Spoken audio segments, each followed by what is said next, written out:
Hello everyone, my name is Camina. I come from Sons of Kais Latam. We are here with ISLES from Dignitas. Congratulations for your victory. And this was an important game for you, or just was a another game more?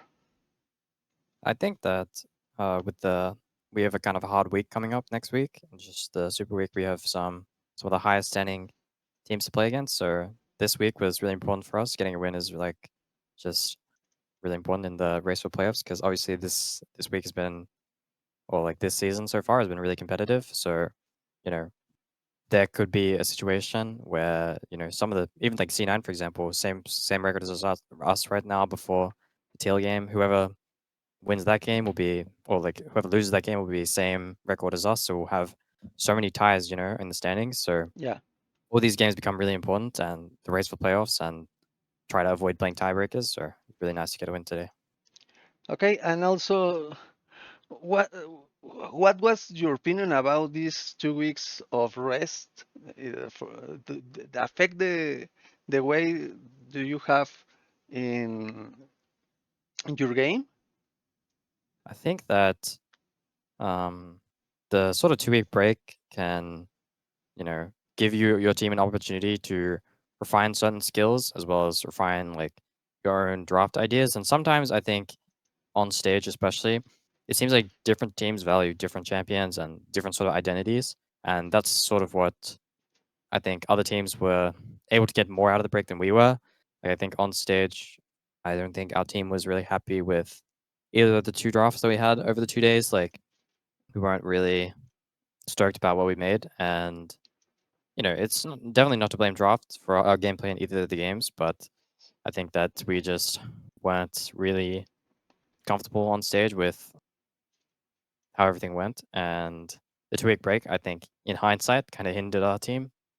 Like we were coming off a 2 week week and we had a bit more momentum. And I think our read of the meta back then was a little bit, you know, more accurate, or teams hadn't had as much time to prepare. And we were like, playing better on Smolder. Like we knew how to play it better than other teams. They had less time to play against it, and we sort of had it figured out like at the very start.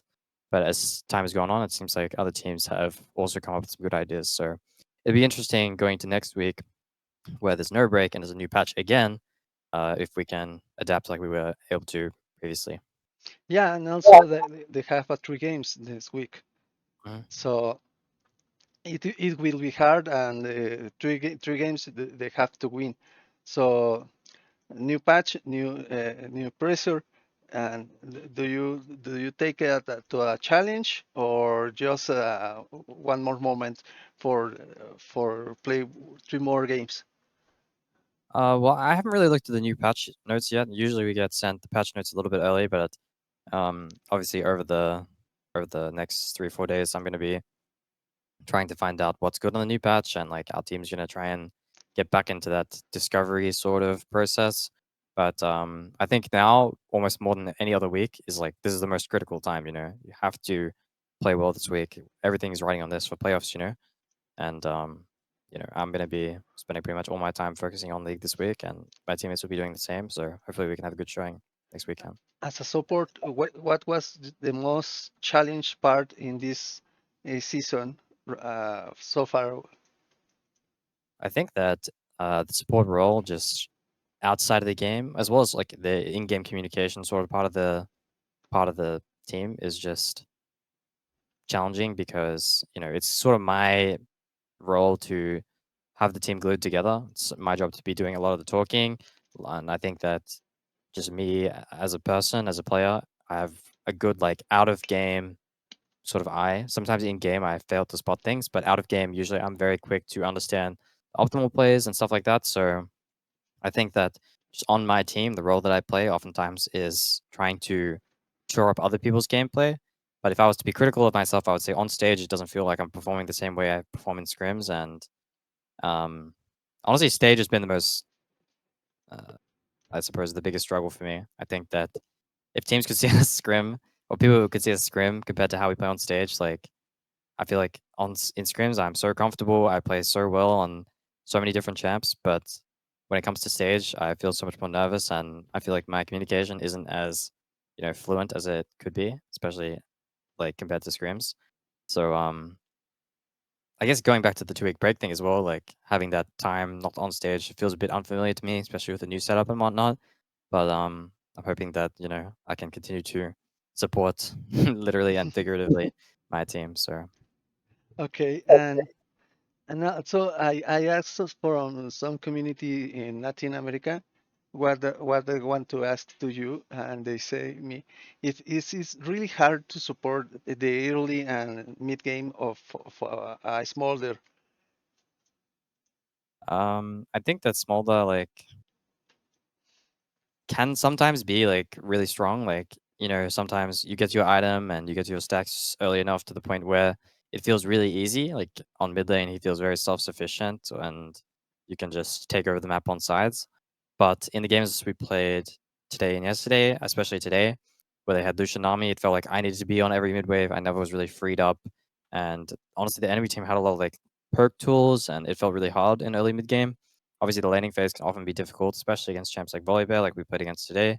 Like Smolder can be under constant dive threat. So if your mid lane and jungle aren't like pushing or winning early, then it can be really difficult, which is one of the drawbacks to our draft today, and one of the reasons why the early game was so difficult. But I think, it depends on the game. Sometimes Smolder will be really fine. He'll be really fine by himself, and his wave clear will just allow you to cheat the game, sort of. But sometimes it can be really hard. And another question is, right now with all the change in the meta, the reef and the map, etc., is change the type of macro gaming of the support game right now?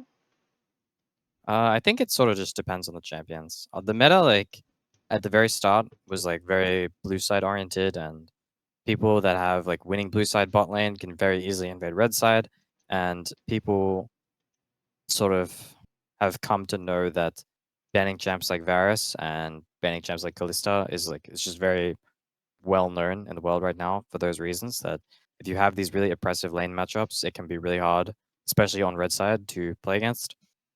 But now that people have sort of started just continuing to ban these champs out, the meta is sort of developing underneath these champs. Like these champs are like the priority, but once these champs go out, then stuff you can start innovating. Like Senna, for example, is back to the meta now, and she's another one of those champs that is just really good at laning and has a way to like neutralize things. But she also brings sort of a new level of macro. Sometimes you have to farm with Senna now. Sometimes you have a global, and something that we noticed in our game yesterday, and NRG was also doing it in their game. Like when Senna kills the top grubs and starts laning top, she can like do so much damage to the tower, pressure your top laner, and use the grubs effectively, as well as generate gold for herself. This is like a new level of macro that I think we didn't adapt to well, and it's something that we were unfamiliar with in scrims, and that was sort of our downfall. But uh, yeah, I think it's just mostly revolves around the champions. People sort of figured out the like Callisto Varus stuff, and now it's just like figuring out Smolder, figuring out Senna, and I'm not sure what the changes are obviously for the next patch, but if bot lane is changed again, then you could see even new stuff. Okay, that's what's all the questions I have right now. Thank you very much for, sorry, sorry. Thank you very much for this interview. I hope they win upcoming games. Thank you. To you.